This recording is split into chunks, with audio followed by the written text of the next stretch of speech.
말씀은 마태복음 5장 1절부터 12절까지 말씀입니다. 마태복음 5장 1절부터 12절까지 말씀입니다.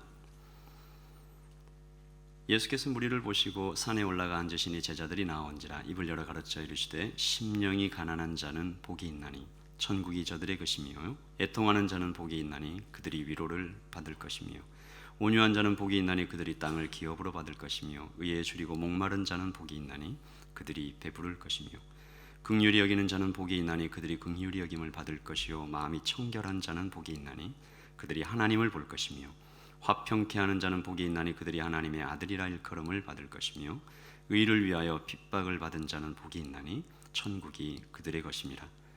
나로 말미암아 너희를 욕하고 박해하고 거짓으로 너희를 거스려 모든 악한 말을 할 때는 너희에게 복이 있나니. 함께 읽겠습니다. 기뻐하고 즐거워하라. 하늘에서 너희의 상이 큼이라. 너희 전에 있던 선지자들도 이같이 박해하였었느니라. 아멘.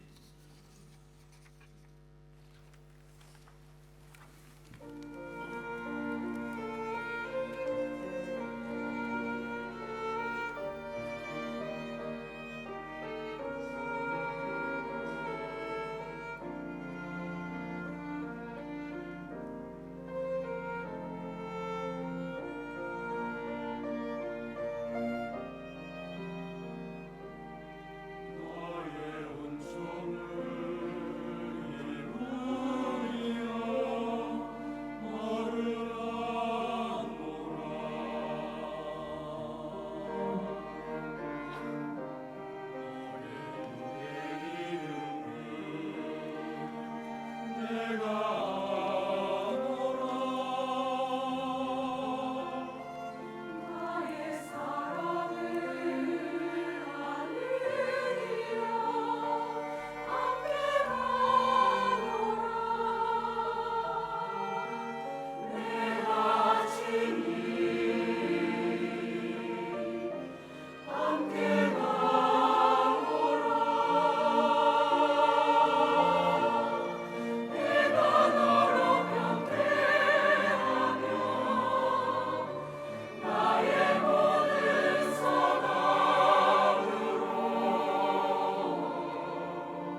반갑습니다.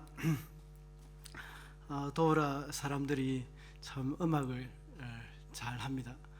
그 사람들은 악보도 볼 줄 모르고 그 다음에 또 이제 기타 코드도 모르지만 그냥 기타 치면서 노래도 만들고 그렇게 합니다. 이 배경 음악이 바로 그 사람들이 만든 그 음악입니다. 성경 번역 선교회 현황들을 잠깐 소개해 드리겠습니다. 전 세계에 7,000여 개의 언어가 있습니다. 그 중에 신약과 구약이 완전하게 번역이 된 언어는 500개 정도밖에 안 됩니다. 그 중에 이제 한국어가 포함이 되어 있습니다. 또는 그리고 신약 또는 구약을 번역 완료했거나 진행 중에 있는 언어가 5,000개 정도 되어 있습니다. 그리고 아직 시작을 하지 못하고 선교사를 기다리고 있는 언어 부족이 1770개 정도 됩니다. 파푸아뉴기니 성경번역 선교회는 두 팀으로 나눠져 있습니다. 거기에는 본부에 전체적으로 파푸아뉴기니 성경번역 선교사가 한 400명 정도 되는데 거기에 두 팀으로 나눠져 있습니다. 한 팀은 마을 팀이고 한 팀은 지원 팀입니다. 마을 팀은 이제 저희들과 같이 마을에 들어가서 언어를 배우고 성경 번역을 하고 마을에서 사역하는 그 팀이고, 그리고 또 한 팀은 본부에 남아서 이 마을 팀을 지원하는 사역 팀입니다. 그 중에는 학교 선생님도 계시고 또 부모들이 마을로 들어가면 이제 청소년들은 이제 학교를 쉴 수가 없으니까 이제 학교에 다녀야 됩니다. 그래서 마을에 들어가는 대신에 본부에 남아서 학교에 다닙니다. 그때에 집을 한두 채 이렇게 해가지고 학생들을 모아서 돌봐주는 그 역할을 하는 선교사님도 계십니다. 그리고 또 이제 컴퓨터 인터넷 기술자들도 계시고 전기 기술자, 그리고 또 파일로트, 너무 멀리 떨어져 있기 때문에, 그리고 또 파푸아뉴기니는 도로가 그렇게 발달되어 있지 않습니다. 그 대신에 이제 비행기 활주로가 간단하게 이제 한 500m, 1000m 이렇게 만들기가 쉬우니까 소형 비행기로 이렇게 활주로를 사용해서 이렇게 다닙니다. 그렇기 때문에 이제 성경번역 선교회에 전용 비행기가 있습니다. 그 비행기를 조종하는 조종사도 있고, 그 다음에 통제하는 이렇게 통제실에서 사역하는 분들도 계시고요. 그 다음에 클리닉 팀도 있습니다. 의사 선생님도 있고 간호사 선생님도 있고. 그래서 우리가 빌리지에서 돌아오면 건강 체크도 하고 또 가기 전에 필요한 약도 미리 준비해서 가기도 하고 그렇게 합니다. 그리고 또 행정, 또 재정 이런 걸 담당하는 분들 계시고, 그리고 자그마한 스토어가 있어서 그것을 관리하는 분도 있고, 건물을 수리 보수하는 그런 분들도 계시고, 여러분들이 굳이 성경 번역 선교사로 가기를 원치 않으시면, 또 다른, 그러나 선교에 관심이 있으시면 이렇게 지원팀으로도 가실 수가 있습니다. 저희들이 도우라 부족에게 배치된 것은 한 10개월 정도밖에 안 됩니다. 지금은 관계 형성을 하고 있고, 그리고 또 언어를 배우고 있는 중입니다.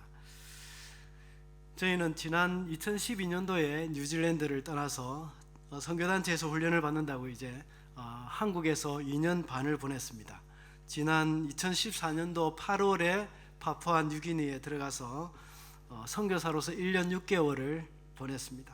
그리고 지난 2월 23일 날 새벽에 오클랜드에 잠깐 도착해서 방문 중입니다.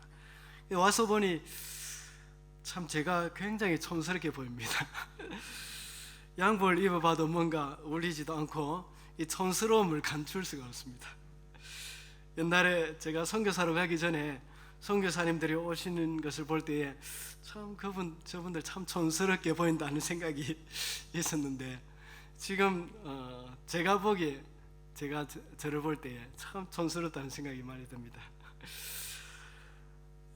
오랜만에 오클랜드에 와보니까 참 낯선 부분들이 많이 있는데, 그 중에 노스쇼에 다녀보니까 모든 건물들이 새롭게 페인트 칠한 것처럼 깨끗하고 단정했습니다.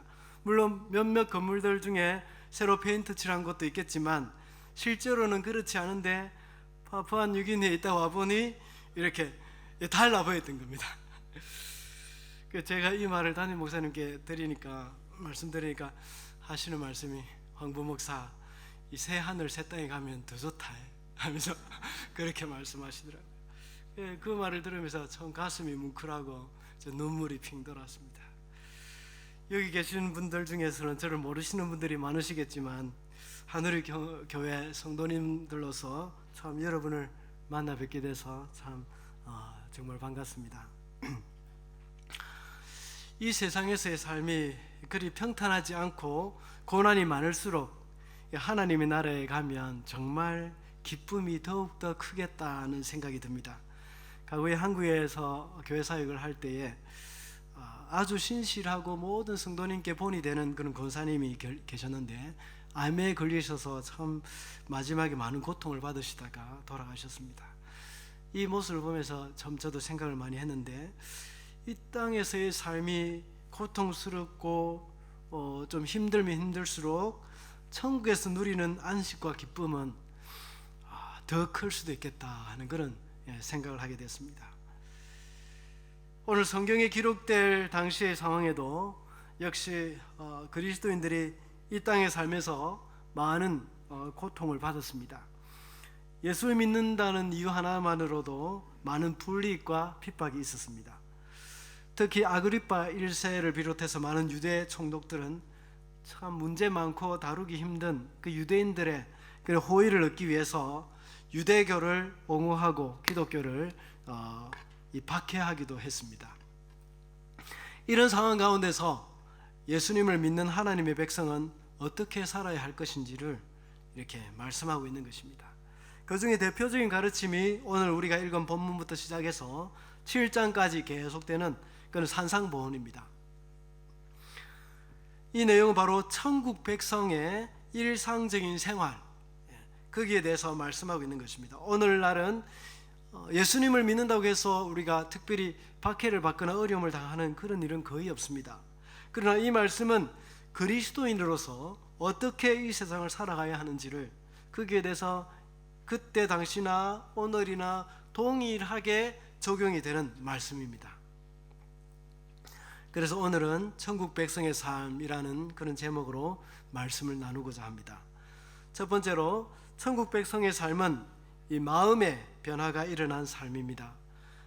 3절과 8절 우리 다 같이 한번 읽어보시겠습니다. 시작.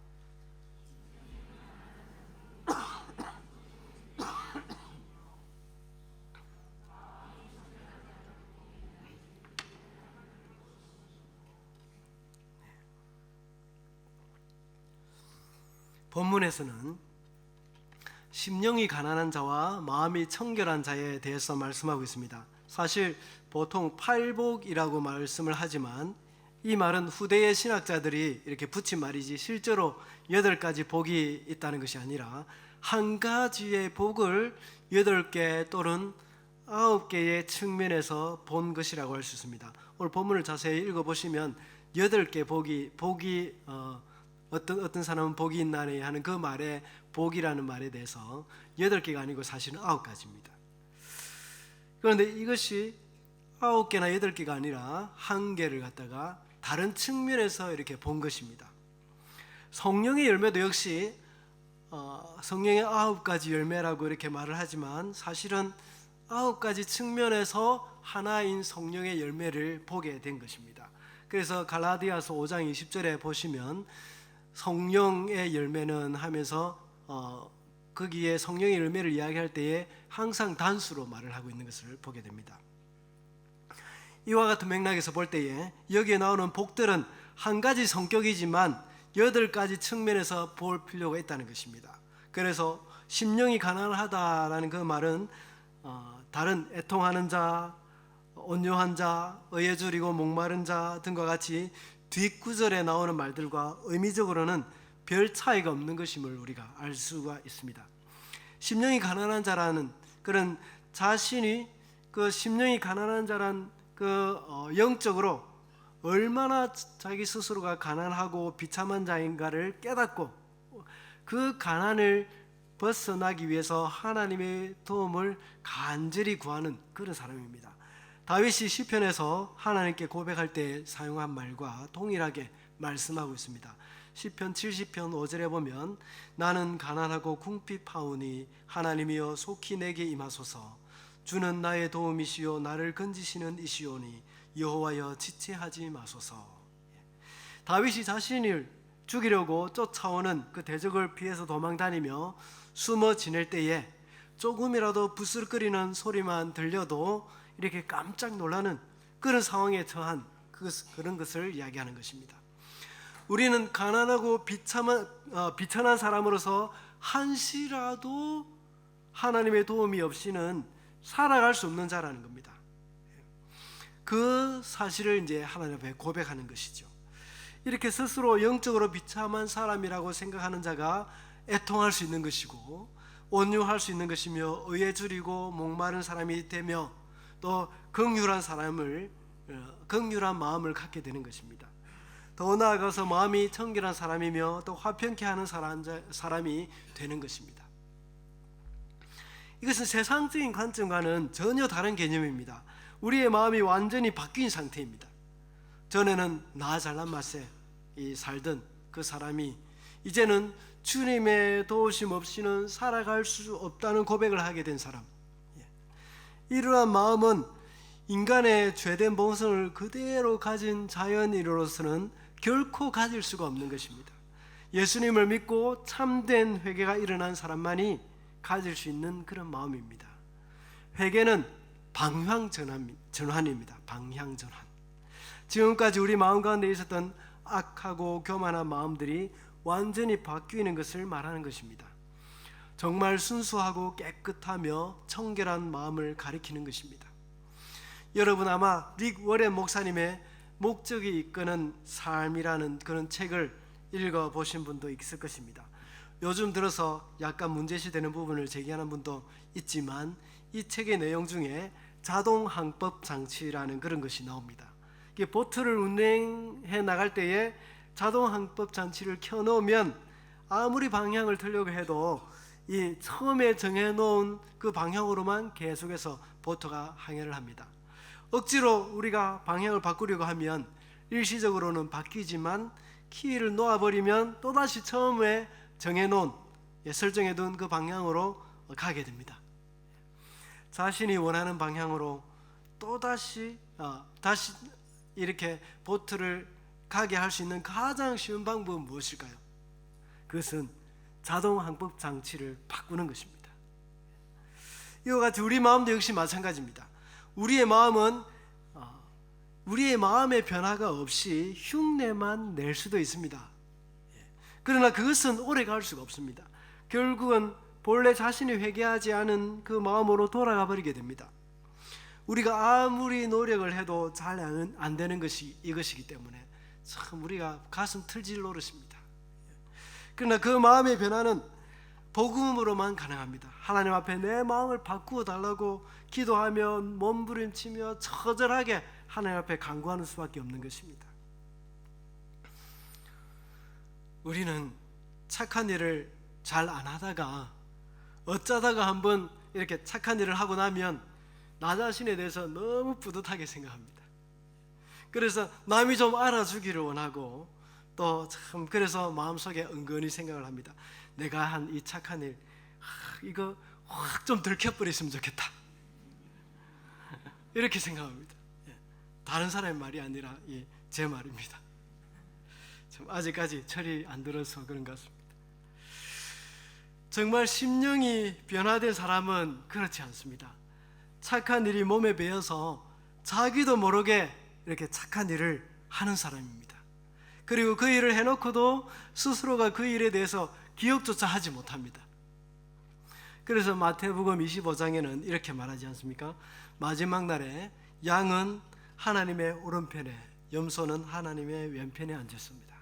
오른편의 양들에게 상급을 예비해 주시며 말씀하시기를 내가 줄일 때에 내가 먹을 것을 주었고 내가 목마를 때 네가 마실 것을 주었으며 내가 헐벗었을 때에 입혀주었고 감옥에 갇혔을 때 찾아와 보았고 챙겨주었고 그렇게 말을 합니다. 그럴 때에 그 양이 하는 말이 주여 내가 언제 그랬습니까? 언제 주께서 목마를 때 마실 것을 드렸으며 배고플 때 먹을 것을 드렸습니까? 헐벗을 때 내가 언제 입을 것을 드렸습니까? 하고 이렇게 말을 합니다. 그럴 때에 하나님이 말씀하시기를 지극히 작은 자에게 한 것이 바로 나에게 한 것이니라 하고 대답을 하십니다. 반대로 왼편에 있는 염소에게 영원한 벌을 예비하시며 말씀하시기를 내가 줄였을 때에 먹을 것을 주지 않았고 목마를 때에 마실 것을 주지 않았고 헐벗었을 때에 입을 것을 주지 않았다. 그러자 그들이 대답하기를 주여 내가 어느 때에 주께서 줄이실 때에 목마를 때나 또 나그네 되었을 때나 옥에 갔었을 때나 헐벗었을 때에 공양하지 않은 적이 있었습니까? 라고 되물었던 겁니다. 여기에 나오는 양과 염소의 차이가 많이 있겠지만 그 중에 하나만 보겠습니다. 양은 자신이 행한 행실을 기억하지 못했고 염소는 기억하고 있었다는 겁니다. 자신이 행한 선한 행실을 기억하지 못한 것과 한 것. 그만큼 양은 그 심령이 선해가지고 선행이 그의 삶이 되어버렸던 겁니다. 자연스러운 것이 되어버려서 자신이 선을 행하고도 이것이 선한 일인 줄을 모를 만큼 되었다는 겁니다. 그러나 염소는 그렇지 않았다는 것이죠. 하나님이 좋아하시는 것, 그것이 내가 좋아하는 것이 되고 또 하나님이 싫어하시는 것, 나도 싫어할 수 있는 그런 마음을 달라고 기도해야 될 것입니다. 우리의 마음이 하나님의 마음을 닮아가는 것이 바로 진정한 회개인 것입니다. 그러므로 천국 백성의 삶을 살기 위해서는 마음의 변화가 일어나야 된다는 것입니다. 둘째로 천국 백성의 삶은 가치관이 바뀐 삶입니다. 3절, 4절, 6절, 10절, 11절 이렇게 자막에 나오는데요. 한번 다 같이 읽어보시겠습니다. 시작.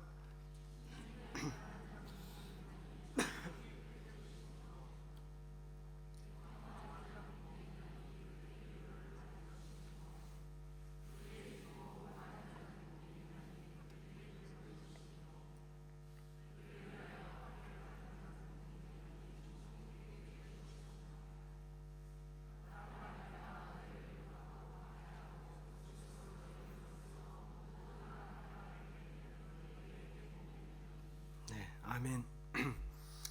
오늘 본문에 나타나는 복이 있다는 그 개념은 세상적인 가치관으로 볼 때는 너무나도 어처구니 없는 그런 말입니다. 세상은 부자가 복이 있다고 하지만 예수님은 심령이 가난한 자가 복이 있다고 하셨습니다. 그리고 세상은 웃으면 복이 와요 하지만 그러나 오늘 본문은 애통하는 자, 의에 줄이고 목마른 자, 그리고 의를 위해서 핍박을 받는 자가 복이 있다고 합니다. 예수님의 말씀은 세상과는 완전히 다른 가치관을 갖고 계시는 것을 우리가 보게 됩니다.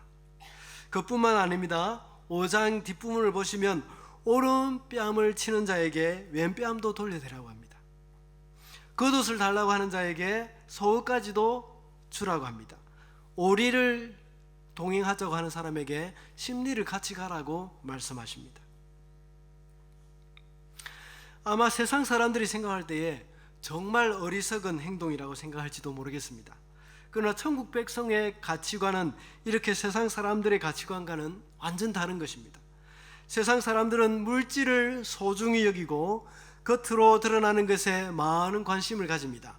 화려하고 부유하고 뭔가 모든 것이 갖추어져 있는 것을 아주 좋아합니다. 사실 이런 것들은 이 세상이 끝날 때는 모든 것이 다 없어져 버릴 것입니다. 우리가 천국에 갈 때에 모두 놓아두고 가야 하는 것들입니다. 그러나 천국의 백성의 가치관은 영원한 것에 두고 있습니다. 그것은 사랑입니다. 섬김입니다. 그리고 희생입니다. 천국 백성은 이렇게 가치관의 변화가 일어난 사람입니다. 예전에는 돈을 사랑했고 돈이면 모든 것이 다 되는 줄 알았으며 또 돈이 가장 중요한 것이 되어서 참 그것을 모으는 데만 혈안이 되어 있었지만 이제 예수님을 믿고 나서는 달라진 것입니다. 그것보다 더 중요한 것이 있다는 것을 알았습니다. 예수 믿기 전에는 명예가 중요해서 누군가 나의 자존심을 상하게 만들면 견딜 수가 없었지만 이제는 그것이 그리 중요한 것 같지가 않습니다. 사도 바울은 이와 같이 사람들이 소중히 여겨온 것을 배설물과 같이 여긴다고 했습니다. 7절에 보면, 빌립보서 3장 7절 8절에 보면, 그러나 무엇이든지 내게 유익하던 것을 내가 그리스도를 위하여 다 해로 여길 뿐더러 또한 모든 것을 해로 여김은 내 주 그리스도 예수를 아는 지식이 가장 고상하기 때문이라. 내가 그를 위하여 모든 것을 잃어버리고 배설물로 여김은 그리스도를 얻고 하고 이렇게 말씀하고 있습니다.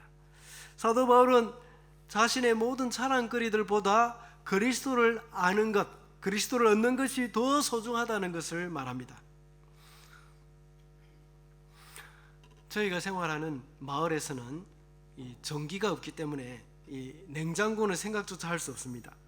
그래서 음식은 그날 다 먹어야 됩니다. 가끔 한 번씩 마을 사람들에게 저희에게 먹을 것을 갖다 주면 저희가 다 먹지 못하고 그 다음 날까지 남겨 놓을 때가 있습니다.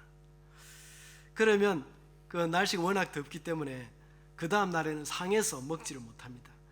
반드시 그날 음식은 그날 다 먹는 것이 가장 현명한 방법입니다. 만약 다 먹을 수 없으면 이웃에게 나눠줘야 됩니다. 참 여기서 저는 이 만나의 법칙의 진정한 의미를 깨달았습니다. 고린도후서 8장 14절 15절 말씀이 그 내용을 참 잘 설명해 주고 있습니다. 14절 15절 보면, 이제 너희의 넉넉한 것으로 그들의 부족한 것을 보충함은 후에 그들의 넉넉한 것으로 너희의 부족한 것을 보충하여 균등하게 하려 함이라. 기록된 것 같이 많이 거둔 자도 남지 아니하였고 적게 거둔 자도 모자라지 아니하였느니라 하고 말씀하고 있습니다. 이스라엘 백성이 광야에서 만나를 거둘 때에 그 만나는 다음 날까지 남겨두면 썩어서 냄새 나서 먹지 못합니다. 그래서 많이 거둔 사람들은 적게 거둔 사람에게 나누어줍니다. 그래서 많이 거둔 자도 남은 것이 없고 적게 거둔 자도 모자라지 않았던 것입니다. 전에 저는 만나 법칙 이렇게 하면 그날 음식은 그날 다 먹어야 된다 하는 그것으로만 이해를 했지만 진정한 만나 법칙은 많이 가진 사람들은 적게 가진 사람에게 나누어 주는 것임을 깨달았습니다. 이와 같이 이 세상에 있는 우리가 가진 이 좋다고 생각하는 것들, 이 세상이 끝날 때 모든 것들은 다 이런 것들은 없어질 것들입니다. 썩어 없어질 것들입니다. 이것을 부둥켜 안고 그리고 이런 것들 더 모아보려고 전전긍긍하며 살기보다는 우리가 가진 것들 썩어 없어지기 전에 다 나누어주고 다른 사람들을 유익하게 하면서 살 때에 우리는 천국 백성으로서 더욱더 가치 있는 삶을 살 수가 있는 것입니다. 이와 같이 천국 백성은 가치관이 바뀐 삶을 사는 그런 사람들입니다. 마지막으로 천국 백성의 삶은 하늘에 소망을 두는 삶입니다. 3절과 12절 우리 다 같이 읽어보시겠습니다. 시작.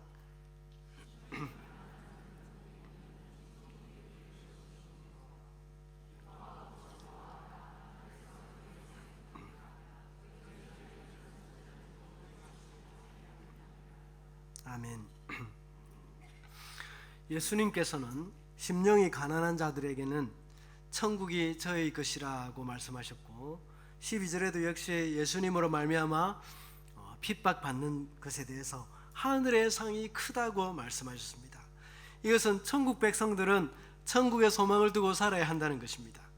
이 세상의 것에 미련을 두고 사는 것이 아니라 천국의 소망을 두고 살아라 하는 그런 말씀입니다. 이 세상에서 비록 그리 떵떵거리며 부유하게 못 살더라도 그리고 한순간도 주님을 의지하지 않고는 살아갈 수 없는 힘든 그런 처지라고 하더라도 우리에게 소망이 있는 것은 천국에서 받을 상이 크기 때문입니다. 그래서 사도 바울은 로마서 8장 18절에 생각하건대 현재 고난은 장차 우리에게 나타날 영광과 비교할 수 없도다라고 고백했습니다. 우리가 삶 가운데 찾아오는 그런 어려움 속에서 이 천국에 대한 소망을 잃어버릴 때에는 말할 수 없는 절망감에 빠지게 될 것입니다. 그러나 천국에 대한 소망은 우리로 하여금 거뜬히 그 어려움을 이겨낼 수 있게 해줍니다. 저희가 사역하고 있는 파푸아뉴기니는 본부에서의 생활이 있고 마을에서의 생활이 있습니다. 성경 번역 선교사들은 마을에서 한 달 또는 6주 아니면 좀 더 길게 있으면서 사람들을 만나서 함께 생활하며 사역을 합니다. 그리고 다시 본부로 다시 돌아가서 자료를 정리하고 교육도 받고 또 건강 체크도 하고 조금 쉬었다가 다시 마을로 들어가서 사역할 준비를 합니다. 마을 생활과 본부 생활 둘 다 나름대로 이렇게 장단점이 있습니다. 그러나 오늘 본문의 흐름과 관련해서 말씀을 드리자면, 마을에는 날씨가 굉장히 덥고 수도 전기가 없어서 원주민들과 거의 같은 생활을 해야 합니다. 그러나 본부에 가면 한국이나 뉴질랜드만큼 그렇게 좋지는 않지만 어느 정도 갖추어져 있고 거산지대이기 때문에 날씨도 이렇게 마을만큼 그리 덥지는 않습니다. 저희가 마을 생활하면서 갖게 되는 소망 중에 하나는 조금 있으면 본부로 돌아간다는 겁니다. 비록 또다시 마을로 돌아와야 하고 본부도 그리 편안하지는 않지만 그래도 본부로 다시 돌아가면 거기에 우리 아이들도 보고 한국인 선교사님들도 만나고 또 마을에서 있었던 그런 이야기도 하면서 그분들이 대접해 주시는 그런 맛난 음식도 먹기도 합니다. 그리고 또 시원한 그 고산기후, 시원한 고산기후가 우리를 기다리고 있다는 그런 희망을 가지고 이제 마을 생활을 이겨내는 겁니다. 우리가 살아가는 이 세상은 참 잠깐입니다. 천국에서의 그런 영원한 삶에 비하면 아주 작은 점에 불과합니다. 이 땅에서 살아갈 동안에 때로는 잠시도 쉴 날이 없고 고달픈 인생일 수도 있습니다. 어떤 분은 끊임없이 그 사람과의 관계 때문에 지옥 같은 생활을 하면서 참 힘들어하기도 합니다. 그러나 만약 우리의 삶이 이 세상에서 끝이 나고 만다면 정말 그리스도인들처럼 참 불쌍한 사람은 없을 것입니다. 그러나 우리는 천국에서 영원한 평안과 사랑을 누리면서 살 수 있는 것입니다. 거기는 아픔도 없고 슬픔도 없고 미움이나 다툼이나 시기도 없습니다. 참된 안식 가운데 영원히 살 수 있는 곳입니다. 하나님께서는 저와 여러분을 위해서 그곳에 처소를 예비해 놓고 계십니다. 나중에 이 세상 끝날에 천국 문에 들어서면 수많은 천사들과 또 먼저 간 믿음의 선배들이 우리를 맞이할 것입니다. 그리고 우리가 사랑하는 예수님도 역시 손을 벌려서 우리를 맞이해 주실 것입니다. 그리고 우리를 품에 꼭 껴안으시면서 얘야 수고 많았지 하면서 우리의 눈에 눈물을 닦아주실 것입니다. 이 천국의 소망을 가지고 살아가는 것이 바로 천국 백성의 삶이라는 것입니다. 말씀을 맺겠습니다. 예수님을 구주로 믿고 구원을 얻은 사람들은 이미 천국 백성이 된 것입니다. 그렇다면 천국 백성답게 살아야 합니다. 우리가 뉴질랜드 영주권을 받기 위해서나 아니면 뉴질랜드 국민이 되기 위해서 뉴질랜드 법을 지키는 것이 아니라 나중에 우리가 뉴질랜드에 살기 때문에 또 한국에 살기 때문에 한국 국민이기 때문에 한국의 법을 지키는 것입니다. 그와 같이 우리 천국 백성이 되기 위해서 이렇게 사는 것이 아니라 천국 백성이 되었기 때문에 천국 백성답게 사는 것입니다. 천국 백성은 마음의 변화가 일어난 삶이고 또 가치관의 변화가 일어난 삶을 살고 또 천국의 소망을 두고 사는 삶을 가리킵니다. 비록 저와 여러분이 이미 천국 백성이 되었지만 아직 이 세상에 있는 동안에 죄의 습성이 남아서 때로는 천국 백성의 마음이 아닐 수도 있습니다. 그리고 또 가치관도 세상의 가치관이 불쑥불쑥 튀어나올 때도 있을 것입니다. 그렇지만 끊임없이 주님을 의지하면서 우리가 완전히 변화될 그날을 소망하면서 우리가 천국 백성임을 잊지 않고 살아가는 그런 저와 여러분이 되시기를 바랍니다. 기도하겠습니다.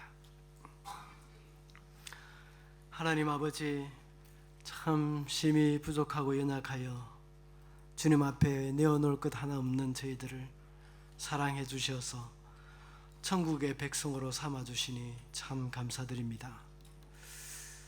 아버지 하나님, 그러나 때로는 저희들이 연약하여 천국 백성의 마음을 갖지 못하고 이 세상의 것들을 사랑하며 또 이 세상에 부유한 것들을 또 부러워하고 천국에 소망을 두지 못하는 그러한 삶을 살아가더라도 아버지 하나님, 저희들을 불쌍히 여겨주시고 주님, 그럴 때마다 우리가 주님 앞에 기도하면서 주님, 나를 도와주시옵소서 하고 구할 때에 하나님께서 우리를 변화시켜 주시고 바꾸어 주시옵소서.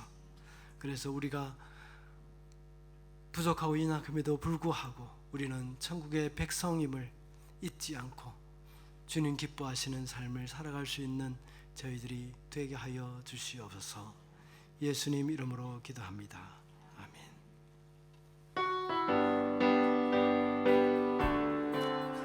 다 함께 자리에서 일어나서 찬양하겠습니다. 세상에 내가 살면서 항상 찬송 부르다가 날이 저